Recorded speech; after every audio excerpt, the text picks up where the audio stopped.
जर तुम्हाला चपाती भाजी व्यतिरिक्त काही वेगळी खायची इच्छा असेल, जे करायलाही सोपी असेल आणि तेवढीच ती टेस्टी असेल, तर आजची रेसिपी तुमच्यासाठी आहे.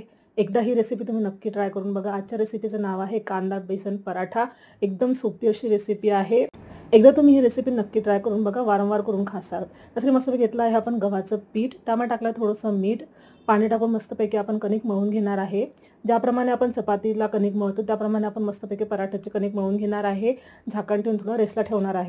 आता पॅनमध्ये घेणार आहे तेल. त्यामध्ये टाकणार आहे आपण जिरं, मोहरी, आलं, लसूण, हिरवी मिरचीची पेस्ट टाकणार आहे. त्याला मस्तपैकी शिजवून घेणार आहे. त्याचं कच्चं पण घालून घेणार आहे. बघा अशा पद्धतीने त्यामध्ये टाकणार आहे आपण आता मसाले, जसं हळद, तिखट, धनापूड, गरम मसाला आणि चवीनुसार मीठ. आता त्याला मस्तपैकी मिक्स करून घेणार आहे आपण. आणि यामध्ये टाकणार आहे लिंबाचा रस आणि सोबतच टाकणार आहे आपण मस्त भरपूर असे पातळ पातळ लांब लांब कट केलेले कांदे. आता कांदे मी पूर्ण शिजवणार नाही आहे, अदर कच्चे शिजवणार आहे. कांदे नरम पडले की त्यामध्ये टाकणार आहे मी 2 चमचे बेसन. आता त्याला मस्तपैकी मी शिजवून घेणार आहे. बेसनाचा कच्चा पण काढून घेणार आहे बघा अशा पद्धतीने. त्यामध्ये टाकणार आहे भाजलेली तीळ आणि भरपूर अशी कोथिंबीर. बघा आपलं मस्तपैकी बेसन पराठ्याचं सारण तयार झालेलं आहे. आता मस्तपैकी कणिक मस्त मळून घेणार आहे मी. एक गोळा करून घेणार आहे. त्याची मस्त एक चपाती लाटून घेणार आहे बघा अशा पद्धतीने. आणि त्यावर लावणार आहे मी मस्तपैकी तेल.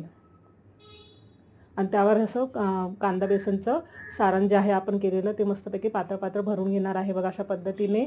एक कट मारणार आहे. त्याला मी अशा पद्धतीने फोल्ड करून घेणार आहे.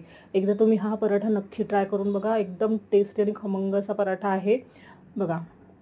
आणि मस्तपैकी आता मला हलक्या हाताने लाटून घेणार आहे. त्रिकोणी पराठा करून घेणार आहे. तुम्ही तुमच्या पद्धतीने परोठा घ्या, गोल, चौकोनी, तुम्हाला जसा पाहिजे तसा परोठा करून घ्या. मस्तपैकी हलक्या हाताने मी लाटून घेणार आहे बघा अशा पद्धतीने. छान असा परोठा लाटला गेलेला आहे. तव्यावर टाकणार आहे मस्त तेल आणि परोठा मस्तपैकी मी खमंग भाजून घेणार आहे बघा अशा पद्धतीने. एकदम टेस्टी असा खमंग असा परोठा आहे.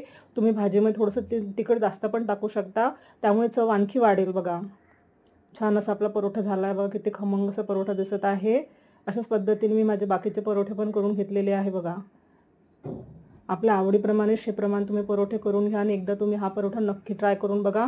खूप टेस्टी आणि खमंग असा परोठा आहे आणि करायला पण तेवढाच सोपी आहे बघा. छान आपले असे परोठे रेडी झाले आहे.